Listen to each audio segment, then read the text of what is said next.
big or small, rich or poor, ugly or beautiful. It doesn't matter.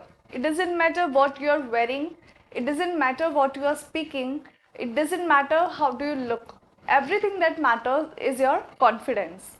So as I can say, the most beautiful thing that you can ever wear is your confidence. Confidence ऐसा होना चाहिए कि हमारे सामने कौन है हमें उससे फर्क नहीं पड़ रहा, बट हम वहाँ डट के खड़े हैं.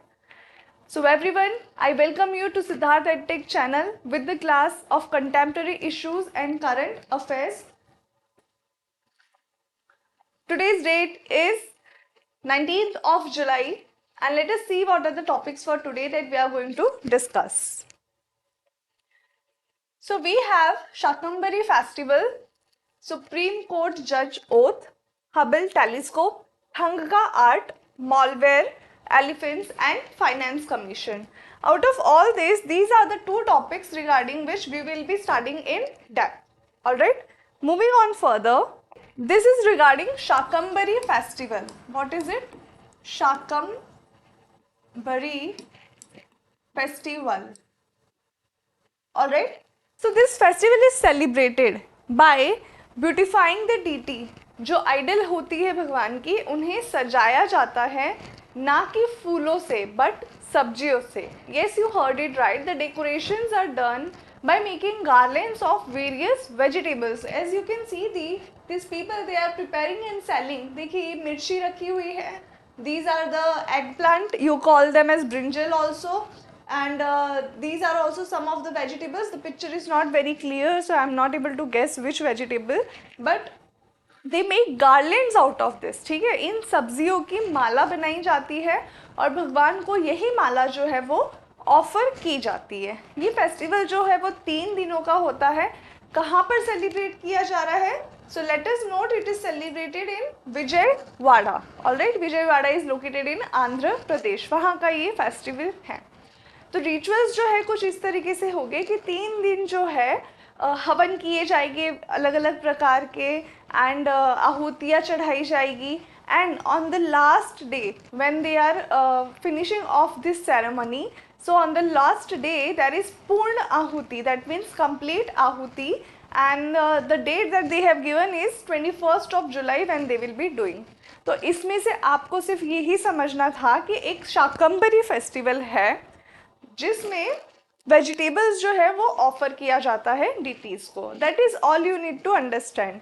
कहाँ पर हो रहा है? तो इट इज इन कनका Durga temple. Again you can note it down. It is in कनका दुर्गा टेम्पल. ओके, इस मंदिर में फेस्टिवल सेलिब्रेट किया जा रहा है. So you may be asked where is this temple located. So you must know the location. This much information is enough. It is a very factual question. Alright, moving on further. So 2 new Supreme Court judges have taken oath. And why did I take this particular article? Because there are 2 things to be noted. The first one, that the oath was given by the person who administered the oath was the Chief Justice of India. So we are going to discuss a little bit on that who administers the Supreme Court judges oath. And the second fact is that it is for the first time that the Supreme Court judge is from Manipur. Not one but both of them, they are from Manipur. So this is happening for the first time. Okay. So when we see about the Supreme Court judges, तो इनकी oath कौन दिलाता है? हम सिर्फ आज oath से related बात करने वाले हैं, because rest all things have already been covered and we will also cover it in parts in various lectures that will happen later on. Alright, तो आज हम सिर्फ सुप्रीम कोर्ट जजेस की ओथ को कवर कर रहे हैं. तो सबसे पहली बात, ओथ कौन दिलाता है? Who administers the oath? It is the President of India. Who administers? It is the President of India. The President is not here. Maybe he is occupied somewhere else, or maybe there is any reason. So a president can appoint a person according to him. He can appoint anyone. Okay. So either the president or the person appointed by him. the person appointed by him can administer the oath of Supreme Court judges. अब यहाँ पर आपको ये समझना है कि oath कौन दिला रहा है, प्रेसिडेंट दिलाएंगे. प्रेसिडेंट की एब्सेंस में या उनके किसी और वर्क में इन्वॉल्व होने के रीजन से प्रेसिडेंट किसी और को अपॉइंट कर सकते हैं ओथ सेरेमनी के लिए. ठीक है. यूजुअली ऐसा होता है कि in case the president is not available, then the second person is the chief justice of Supreme Court. Alright, so he administers the oath. तो इसी तरीके से जो chief justice of Supreme Court है DY चंद्रचूड़, उन्होंने ओथ दिलाई है जो नए 2 सुप्रीम कोर्ट जजेस अभी अभी अपॉइंट हुए हैं उन्हें. We also have this oath. This is the oath and the oath is mentioned in the 3rd schedule of the constitution. Question अक्सर पूछा जाता है कि ऐसा कौन है जिसकी ओथ 3rd शेड्यूल में नहीं है. ठीक है, ऐसा कौन सा मेंबर है. So there are 2 people, the president and governor. उनकी ओथ जो है वो कॉन्स्टिट्यूशन के ही आर्टिकल्स में मेंशन है. अदर देन देम किसी और की भी ओथ आपको नहीं मिलेगी इन द आर्टिकल्स. आपको कहाँ मिलेगी, शेड्यूल 3 में मिलेगी. Alright, you should note down this point. Moving on further, see, this is a very beautiful picture. When you look it for a few seconds, you will realize how beautiful is this. Randomly देखोगे तो ऐसा लगेगा it's just कि कुछ छिड़क दिया है किसी ने. But it's truly very beautiful because it is the picture of stars, and in particularly I would say it is the cluster Omega Centauri. Okay? तो ये पिक्चर किसने क्लिक की है? पिक्चर क्लिक की गई है हबल टेलीस्कोप से. किससे? Hubble telescope. So when we discuss about black holes, okay, and when we discuss about this existence of how big are these black holes, so we know that there is evidence of very small black holes and there is evidence of extremely big black holes. But medium size black holes का हमारे पास कोई अभी तक evidence नहीं था. So the scientist were wondering whether medium sized black holes are present or not. So this is all what this picture is saying that I have already explained here. Now let us move on further to the Hubble telescope. तो Hubble telescope क्या है? नाम से पता चल रहा है it is a telescope. पहली चीज कि ये कहाँ पर placed है? So it is placed in the low earth orbit. कब ये लॉन्च हुआ था? 1990 में. It is working on extension. They have extended the duration, otherwise it was supposed to be called off. Alright. Now it has recorded many beautiful images and it has given in the past many things that we got to study. For example, it discovered 2 moons of Pluto. This was the telescope who helped us find out regarding the 2 moons of Pluto. Alright. They also had to determine the rate at which the universe is expanding. We are saying that the universe is expanding, and how do we say that?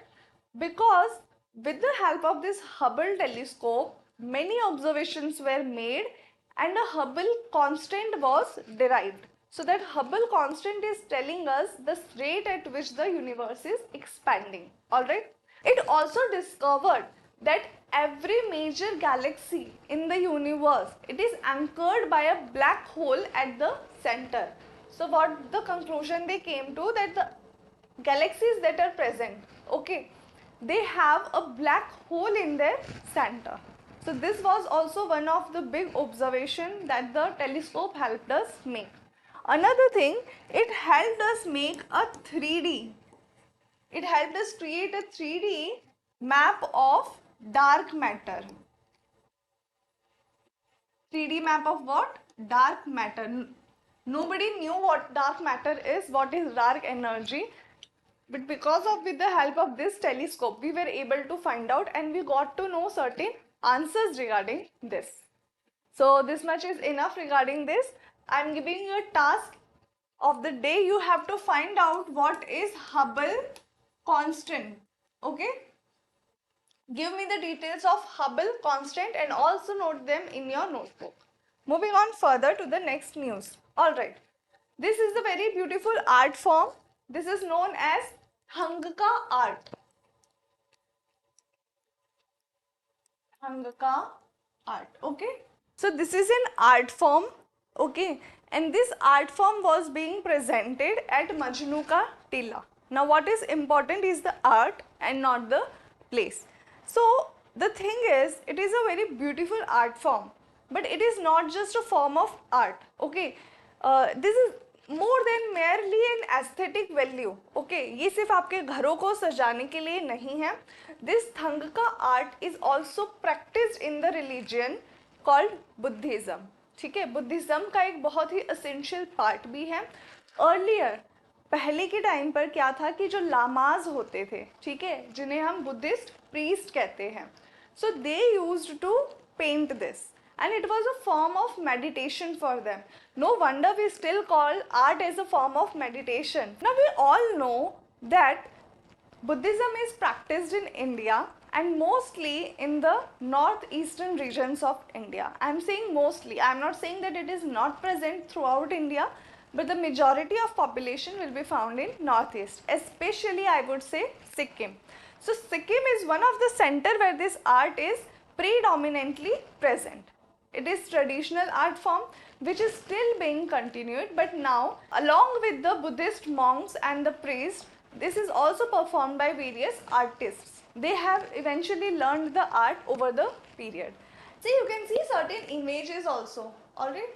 Certain images are visible. I hope this is clear now, okay? So as you can see, this art form is also in the form of a mandala, okay? We call them mandals. Mandalas is what? Circular patterns होते हैं और उनके अंदर बहुत ही intricate designs की जाती है. तो जैसे आप देखते होंगे मेहंदी में भी ये ट्रेंड काफ़ी चल रहा है, वी कॉल देम मंडला. ठीक है, तो इस तरीके से सर्कल्स होते हैं, there are some designs in between the circles, बहुत सारे पैटर्न्स होते हैं. ठीक है, and you can also see sometimes they have Buddhist monks sitting और sometimes they also paint the Buddha also, okay. तो इस तरीके से इसमें काफ़ी सारी इमेजेस होती हैं. थोड़ा सा मैं इसको आपको डिटेल में एक्सप्लेन करना चाहती हूँ because I want you to know this art. ठीक है, how do they prepare this, how is this art work prepared. So they have this canvas like this. इस बोर्ड को देखिए आप ध्यान से, यहाँ पर एक फ्रेम है. ठीक है, देखिए ये फ्रेम आपको दिख रही है, ये वुडन फ्रेम है. ठीक है, कैनवस इनका यहाँ पे है, कैनवस इतनी दूर है. जो वुडन फ्रेम है वहां से कैनवस को स्ट्रिंग्स के थ्रू टाई किया गया है. ठीक है, and they pull the strings. क्या करते हैं, कैनवस को टाइट करने के लिए. So next what you do is, C they have explained very beautifully. Next you have to, there is a process where they use गैसो. गैसो is a type of animal glue. तो इस गैसो को इस कैनवस पे रब किया जाता है. ठीक है, एक फिनिशिंग देने के लिए उसे रब किया जाता है. See the process is also shown. और आज के टाइम पे क्योंकि एनिमल ग्लू अगर हम यूज़ कर रहे हैं तो that is violation of animal rights. So today we use, it is replaced with a distemper glue mixture. ठीक है, तो जो अपीयरेंस है कैनवस का अपीयरेंस, इसकी वजह से क्या होता है, ग्लास लाइक हो जाता है, एक शाइन उसके ऊपर आ जाती है. See this is the process that I was suppose to show. This is how they first apply a layer of glue and they rub the glue thoroughly so that the texture of this canvas improves and it gets very shiny. After the application, they also wash it out. They wash it out the canvas with porcelain. Earlier they used to use vegetable color oils, but now what they are using acrylic colors.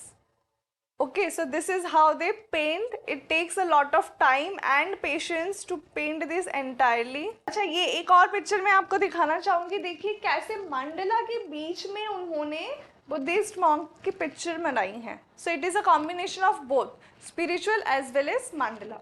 Okay, so moving back to our topic, so I hope you have got enough content for the Thangka art form, and because you have also seen the visual art, आपने खुद देखा है कि कैसे इस art form को create किया जाता है. I am sure you are never going to forget this topic. तो पूछा जा सकता है ये आर्ट फॉर्म कहाँ पे ज़्यादा प्रचलित है. We would say in Sikkim and other Buddhist dominant states. So moving on towards our next topic of the day. This is regarding a WhatsApp challan scam. आप लोगों को भी ये न्यूज़ मिल रही होगी, काफ़ी लोगों ने शायद रिसीव भी किया होगा. तो क्या है ये WhatsApp E challan. Basically it's a malware. क्या है ये? एक मॉलवेयर है. किस फॉर्म में है ये मॉलवेयर? ये मॉलवेयर क्या करता है? तो आपको एक मैसेज रिसीव होता है व्हाट्सएप पे जिसमें लिखा होता है कि यू हैव बीन फाइंड. ठीक है, एक चालान है कि आपने पर्टिकुलर ट्रैफिक रूल ब्रेक किया है और ये उसका चालान है. चालान में सिंबल और इमेजेस जो यूज़ की है वो परिवहन डिपार्टमेंट की यूज़ की गई है. तो उसे देखकर आपको यकीन हो जाता है कि हाँ शायद ये चालान मेरा ही है. चालान के ठीक नीचे एक लिंक होता है जहाँ पर लिखा होता है कि पेमेंट करने के लिए, इस चालान का भुगतान करने के लिए आपको यहाँ पर क्लिक करना होगा. जैसे ही आप वहाँ पर क्लिक करते हैं, it goes and it downloads a app. ठीक है, आपके फ़ोन में एक ऐप डाउनलोड हो जाता है, आपसे कुछ क्वेश्चंस पूछे जाते हैं, you fill them up and as soon as you close the app, तो जो वो ऐप है वो होम पेज से डिसअपियर हो जाता है. आप उसे लोकेट नहीं कर पाओगे कि आपके फ़ोन में वो ऐप कहाँ है. And what the app is doing, they are collecting your information and sensitive data. See what it's doing, it is sensitive data like contacts, SMS messages, device information. कैसे यूज करेगा? तो इस information के through वो आपके account से withdrawal कर सकते हैं. ठीक है, किसने किया है ये अटैक? वियतनामीज हैकर्स है जिन्होंने ये अटैक किया है. अभी ये सिर्फ एंड्रॉयड सिस्टम्स में देखा जा रहा है. So be aware in case you receive any such messages, do not click on the link.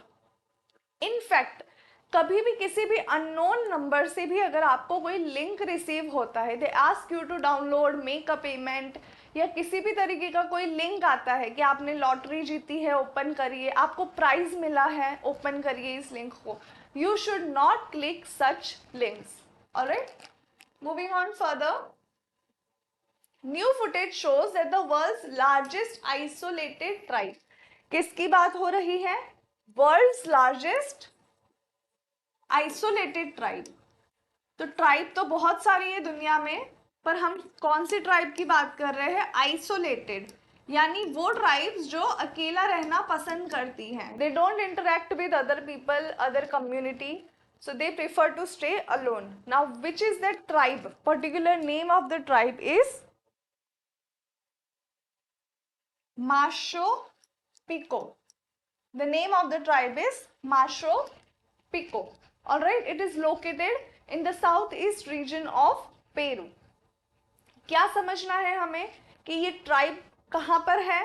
Questions बहुत बेसिक आते हैं, स्ट्रेट फॉरवर्ड आते हैं. The name of the tribe is given and they will ask you where this tribe is from and the answer is Peru. Isolated tribe है, that means वो interaction नहीं करती है. इनकी पॉपुलेशन जो है वो 750 है. What is the population right now? 750. And see what I am saying, I said this is the largest.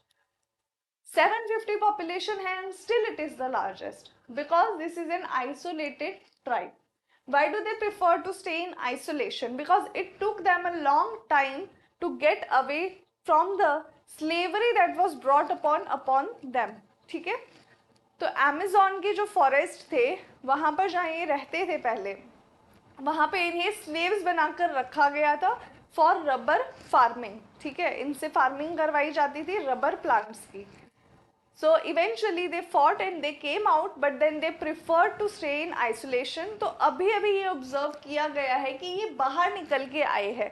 जो एक पर्टिकुलर कम्युनिटी है, एक ग्रुप है फेनामाड. ठीक है, it is actually an acronym. So this particular rights group, what they are saying कि ये लोग अब इसलिए आए हैं बिकॉज जो क्लाइमेट है वो काफ़ी ज़्यादा चेंज हो चुका है एंड मे बी अब उन्हें इनफ फूड रिसोर्सेज या फिर हो सकता है पानी की कमी होने की वजह से, इसलिए कई सालों के बाद उन्हें पहली बार यहाँ देखा गया है फिर से.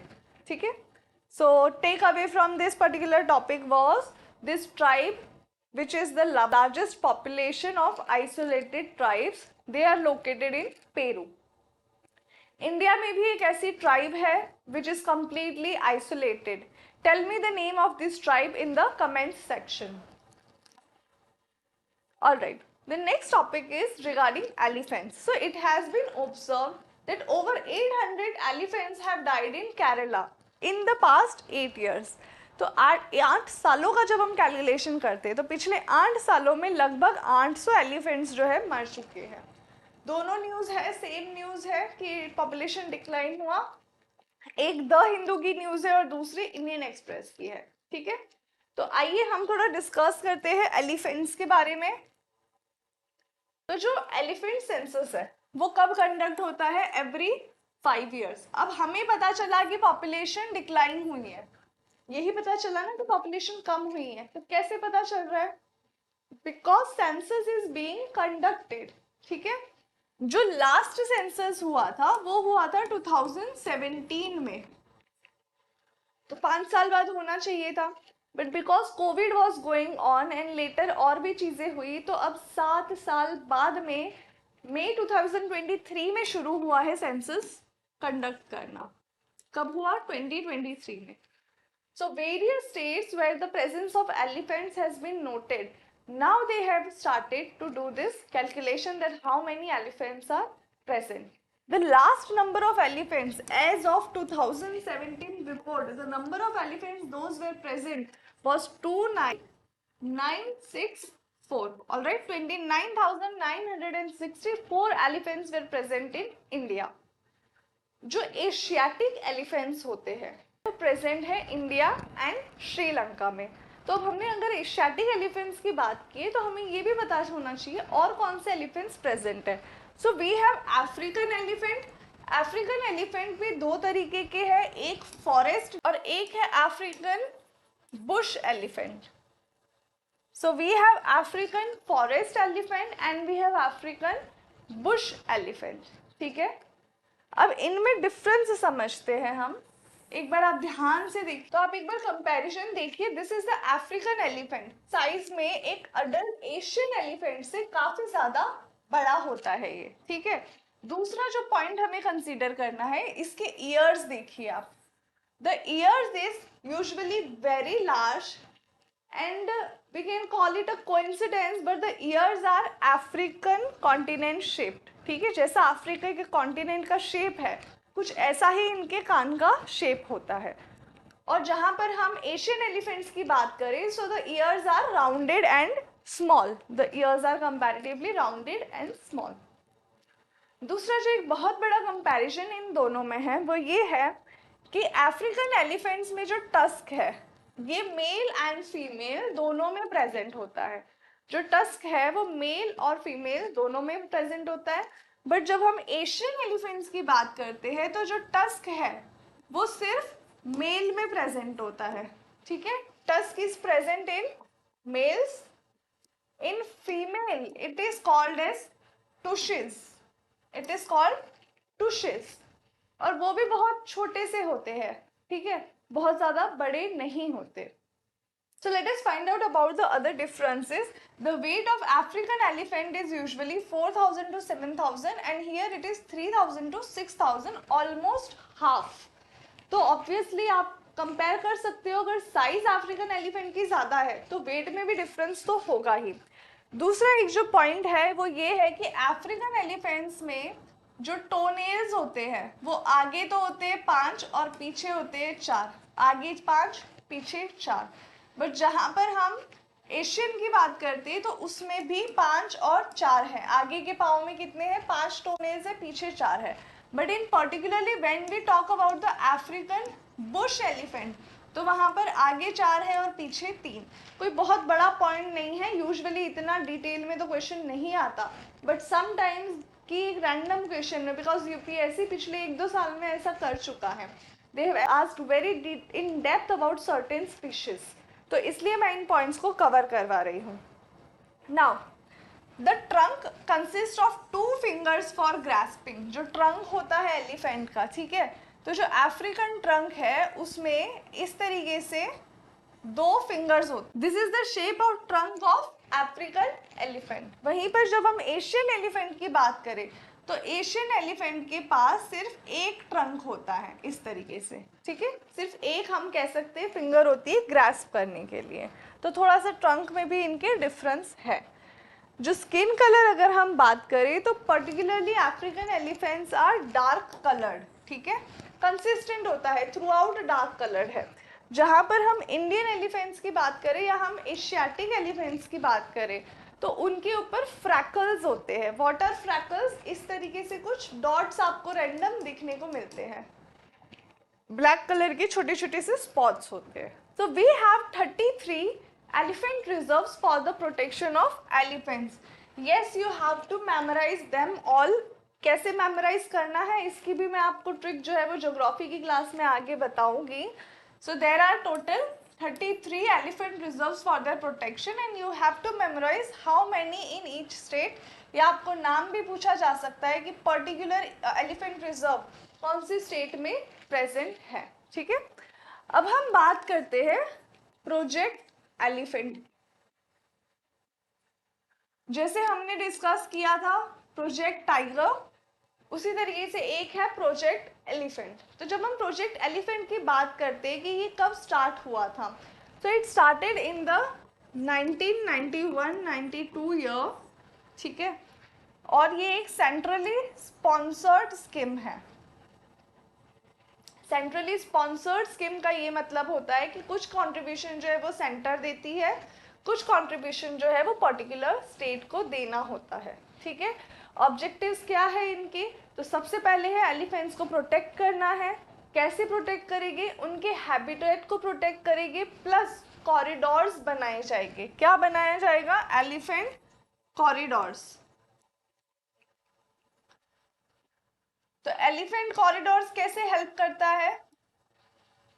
ये ह्यूमन एनिमल कन्फ्लिक्ट को अवॉइड करने में हेल्प करता है. देयर आर कॉरिडोर्स कि जहाँ से एनिमल्स जो है वो पास हो सकते हैं. So elephant corridors have to be constructed under this project. Okay, the another goal is to address the man animal conflict. जैसे कि मैंने बताया corridor was the solution regarding that. And the third is welfare of captive elephants. Who are captive elephants? कि जो nature में free नहीं है but somebody has kept them as a pet. ठीक है, मैं pet word exactly use नहीं करूँगी but they use the elephants as a mode of their income. but ऐसे भी कुछ है जैसे कि आपने The Elephant Whisperer डॉक्यूमेंट्री भी देखी होगी जिन्हें ऑस्कर का प्राइज मिला था. So you would have seen कि कैसे उन्होंने देखभाल की थी एक घायल एलिफेंट की. ठीक है, so the states also provide financial and technical support. In such cases where you have captive elements, they also provide technical support. Recently एक और आर्टिकल आया था जहाँ पर ये बताया था कि अब से अगर किसी भी एलिफेंट को ट्रांसपोर्ट किया जा रहा है एक स्टेट से दूसरे स्टेट या एक डिस्ट्रिक्ट से भी दूसरे डिस्ट्रिक्ट में अगर लेके जाया जा रहा है किसी भी एलिफेंट को, तो क्या करना होगा? You have to inform the state authorities and जो वार्डन होते हैं forest warden, so they have to be informed. They will take first proper medical examination. उसके बाद जो ड्यू प्रोसेस है उससे फॉलो किया जाएगा. एंड इट इज़ कंपल्सरी कि उनके साथ उनका एक जो महौत होता है जिसे हम कहते हैं कि जो एलिफेंट का केयर टेकर होता है उसका भी प्रेजेंट होना ज़रूरी है. Moving on further and the last topic of the day. So this whole article is about the role of finance commission. तो इसी आर्टिकल से आपको बहुत कुछ जानने को मिलेगा. First they have explained what is the finance commission, how does the commission decide, why is there friction between center and states. तो ये आर्टिकल अपने आप में ही सफिशिएंट है. अगर आप लोगों ने ये पढ़ा है तो इतना भी आपके लिए इनफ है. इसी में से क्वेश्चंस बनते हैं. ठीक है, Now let us understand something more about the finance commission. तो जो फाइनेंस कमीशन है, देखिए कभी भी कोई भी अगर कमीशन पूछा गया है then you must know what kind of body is it. Is it a statutory body or a constitutional body or an executive body? All right. So the finance commission, hereby I will be writing FC, is a constitutional body. Constitutional body का मतलब है कि हमारे constitution में वो mention है, then we call them as constitutional body. तो अगर मेंशन है तो कहाँ मेंशन है? It is mention in article 280. दो क्वेश्चंस हो गए आपके, दो क्वेश्चंस यहीं पे हो गए. फर्स्ट स्टेटमेंट कौन सी बॉडी है? कॉन्स्टिट्यूशनल बॉडी है. कहाँ पे मेंशन है? It is mention in article 280. Commonwealth grants commission, Commonwealth grants commission of Australia, कहां से बोरो किया गया है? Commonwealth grants commission of Australia, वहां से हमने इसे बोरो किया है। तो अब बोरो किया है तो हमने कुछ कैरेक्टरिस्टिक्स उनकी रखी होगी, बाकी हमने कुछ चेंजेस भी किए होंगे, राइट। तो जो पहला डिफरेंस है इस कमीशन में और हमारे फाइनेंस कमीशन में वो क्या है? This body of Australia it is permanent, this body is permanent, whereas our body finance commission is temporary। इसका मतलब क्या है हम समझते हैं। देखिए, जो भारत का फाइनेंस कमीशन है ये टेम्पररी है। इट मीन्स कि जो कमीशन है वो गठित होता है, ठीक है, फिर उस कमीशन की अपनी एक रिपोर्ट आती है, जैसे ही वो कमीशन रिपोर्ट दे देती है द कमीशन इज डिसॉल्व्ड, ठीक है, इनका कोई परमानेंट ऑफिस नहीं है, the commission is dissolved. Whereas in Australia the commission is permanent, they stay, alright.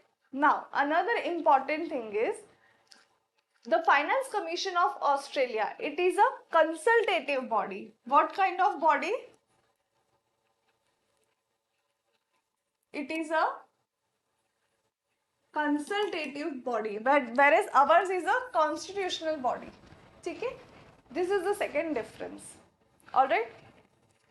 Moving on further, तो आर्टिकल 280 की हम आगे अगर बात करें तो आर्टिकल 280 क्या कहता है? It says that who should constitute this body?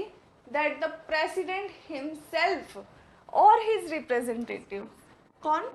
President himself or his representative will constitute after every 5 years.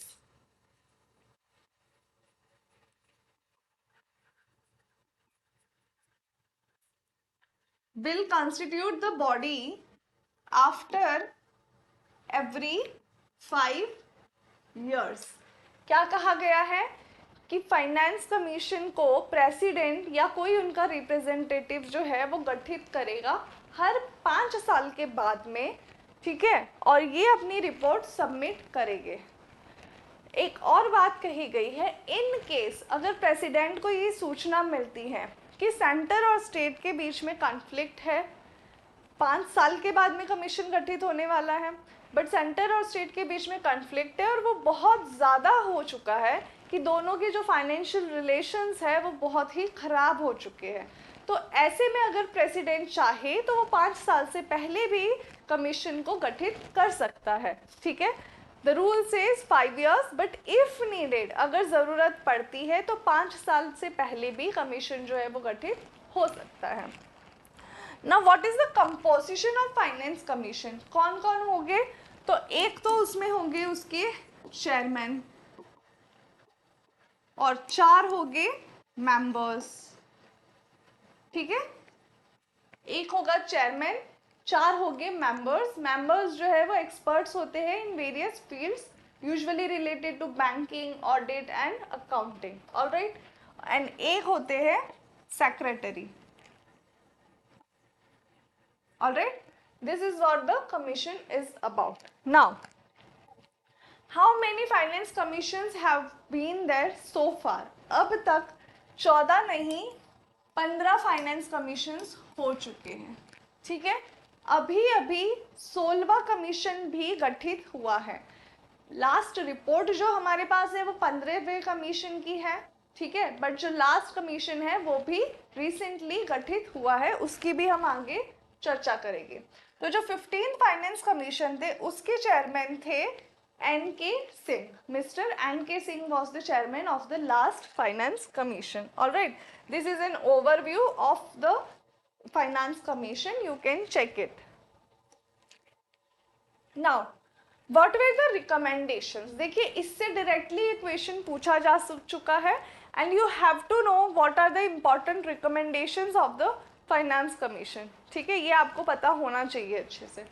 So I have included a comparative image where it shows the difference between the 14th and the 15th Finance Commission. तो जो 14th Finance Commission है उसने कुछ parameters रखे थे कि किस basis पर ग्रांट्स का या फिर इनकम का बंटवारा होगा, ठीक है. फाइनेंसिस को सेंटर और स्टेट के बीच में कैसे डिवाइड किया जाए, ये काम होता है फाइनेंस कमीशन का कि वो रिकमेंड करती है. तो व्हाट दे रिकमेंडेड वाज कि स्टेट्स को किस आधार पे पैसे दिए जाएंगे. So they would consider income distance as 50%. 50% weightage किसको दिया गया, इनकम डिस्टेंस को. Then 7.5% was given to forest and ecology. Area was given 15%. Population was given 27.5%. All right. So this was the criteria. 1, 2, 3, 4. Total 4 points were there. All right. अब इसमें जो आपको बात समझनी है वो ये है कि क्वेश्चन ऐसे भी आ सकता है कि सबसे ज्यादा वेटेज किसको है या फिर सबसे कम वेटेज किसको है, या प्रॉपर वेटेज के अकॉर्डिंग इस क्राइटेरिया को आप अरेंज करिए असेंडिंग ऑर्डर या डिसेंडिंग ऑर्डर में. इस तरीके से भी क्वेश्चन आ सकता है. अब जब ये रिकमेंडेशन आई थी और इसको अप्लाई किया गया तो कुछ स्टेट्स ने कहा कि ये पॉपुलेशन की जो बात है, आप 27.5% वेटेज दे रहे हो पॉपुलेशन को, बट आप ये नहीं कंसीडर कर रहे कि कुछ स्टेट्स है हमारे जैसे जो पॉपुलेशन कंट्रोल करने में बहुत ज़्यादा एफर्ट्स ले रहा है, जबकि दूसरे जो स्टेट है जिनका पॉपुलेशन बढ़ता जा रहा है वो ऐसे कोई एफर्ट्स ले नहीं रहे उसे कंट्रोल करने के लिए. तो हम तो अच्छा काम कर रहे हैं फिर भी we are getting punished because इसकी वजह से हमें कम फाइनेंसेस दिए जा रहे हैं, ठीक है. This was the argument. And considering this argument, in the 15th Finance Commission, what happened? Certain changes were done. They also included the demographic performance and the tax effort. ठीक है, पॉपुलेशन का percentage जो है वो कम कर दिया गया, 15% कर दिया गया, और उससे क्या बनाया गया, 2.5% तो दिया टैक्स एफर्ट्स को लेकर, और डेमोग्राफिक परफॉर्मेंस को दिया गया 12.5%. तो इसी तरीके से इनकम का भी कम हो गया है एंड फॉरेस्ट का बढ़ गया है 10%. Area remains the same. So why was I including this particular thing, because आपको ये वाला क्वेश्चन जो है वो यूपीएससी 2023 में पूछा जा चुका है. मूविंग ऑन फर्दर, जो 16 फाइनेंस कमीशन गठित हुआ है इससे कुछ प्रश्न आ सकता है. So you should know the chairman is mister Arvind Panagariya, the secretary is Ritvik Ranjanam Pandey, and these are the 4 members that have been selected. All right. Now, please try to solve this question. It was asked in UPSC 2023. जैसे कि मैंने आपको बताया था, various indicators were given. इन्होंने 5 mention किए हैं. And the question is कि इनमें से कितने हैं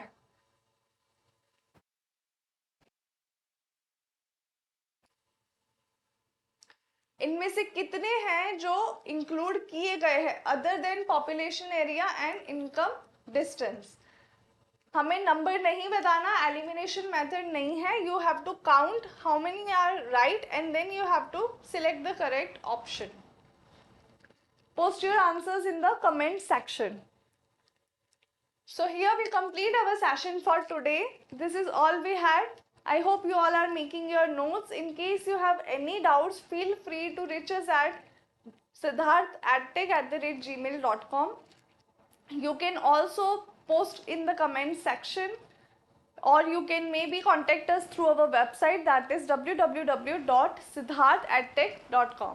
I would like to inform you all that the new batch for Polity is beginning from today onwards. So you can purchase the course from the Siddharth EdTech app. It is available at an affordable price of ₹500 only for the first 100 students. Thank you.